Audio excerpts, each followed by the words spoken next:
What is up, everyone? In our last video, we focused on what are some things we can do to not feel so overwhelmed by learning right now. And this time around, we're going to look at another major challenge that so many of us have, which is focus. How do I stay focused and connected with what I'm doing and remember all of this work I'm putting into my learning?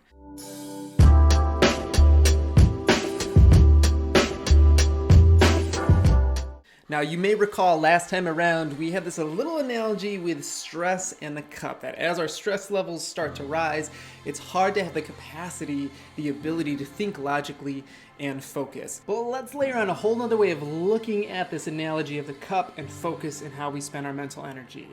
And that is that we can only focus on one thing at a time. This idea of multitasking, of carrying two cognitive thoughts in our mind at the same time, is an absolute myth.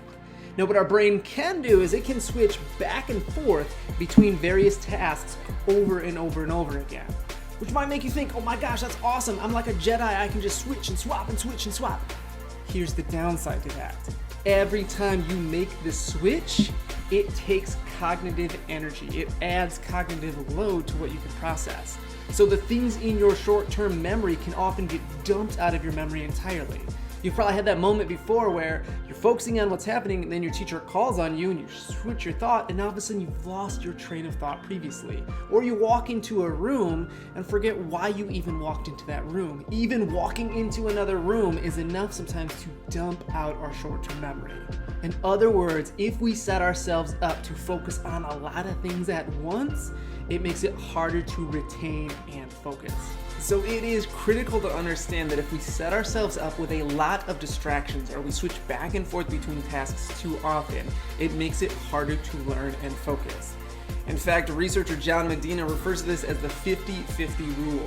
If we are multitasking, dividing our attention amongst multiple things, we typically take 50% longer to complete that task and make 50% more mistakes. So if you're in this mindset of like, well, I can switch back and forth, you can, but it creates damage to our ability to learn and focus. So what is a human to do to increase focusing in on one thing at a time? One of the best, simplest, easiest, cheapest options you have is to physically take notes. I know, not always that much fun. However, when we have a task for our bodies, our brains, our eyes, our thinking to do, it helps narrow in and have focused attention. So even if your teachers aren't prompting you to take notes physically as you're learning, the best thing you can do is choose to anyway. But here's the thing, just sitting there and writing down word for word what a teacher is saying, or word for word what a text is saying, or highlighting word for word doesn't actually do you any good. And that has to do with a challenge some of you might be having right now where you're looking at this video and you're thinking, I can do two things at once. Watch this.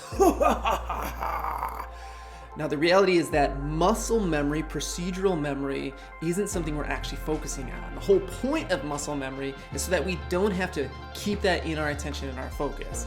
So when we just sit there and write every word, highlight every word, we're not even focusing on what we're doing. So I'm going to share with you 5 specific things you should do when taking notes, no matter what you're taking notes on, to increase comprehension, increase your focus, and make sure you're not working as hard to get the same or better results with your learning. To take better notes, you have to go on a quest. Nerd alert! What? I know, super cheesy, but here's what that acronym means. Number 1, Q is to pose questions as you're taking notes. Questions can be, I wonder if this is going to be on the test coming soon, or I don't understand what this term or this concept means, or I need to remember to ask my teacher how to connect this with previous knowledge. Any question that you pose increases curiosity and focuses your brain on trying to find answers. The U stands for underline. Do not underline every detail. Underline the most specific things. In fact, if your underline is containing more than about 5 to 7 words, you are underlining too much. The E is to elaborate. This is where you add on your own connections to whatever it is you're learning. Connections to the actual content, connections outside of the content. So that could look like using phrases or sentences like this reminds me of, this relates to, I remember this from, I think this. Even if you're connecting to pop culture, stuff you've experienced in the past, previous classes, nothing to do with class. It is helping your brain connect the new with the existing knowledge and increases your comprehension. The S of Quest stands for summarize, something you know, but we have to remember summaries should be shorter than the original content. If we're writing word for word what our teachers are saying, we're not summarizing enough. And the T of Quest is to identify key terms, vocabulary, terms that we do or do not understand, terms that we have seen repeated over and over again. If we don't understand the vocab, it makes the rest of comprehension challenging. So anytime we can focus in on those keywords will help our brain identify the larger connections. So I know you're thinking, I don't like taking notes. It is work.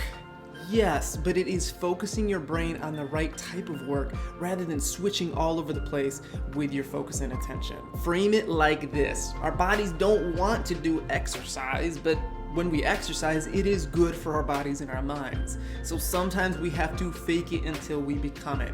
Whether you want to take notes or not, it is one of the most critical things you can do to focus, increase your comprehension, and not work so hard to improve your abilities in school. So the next time you need to learn, remove all those external distractions that you can. Get them out of sight, out of mind. Grab a piece of paper or notebook, go on the quest, and give your brain the focus it needs to make the most of these learning experiences.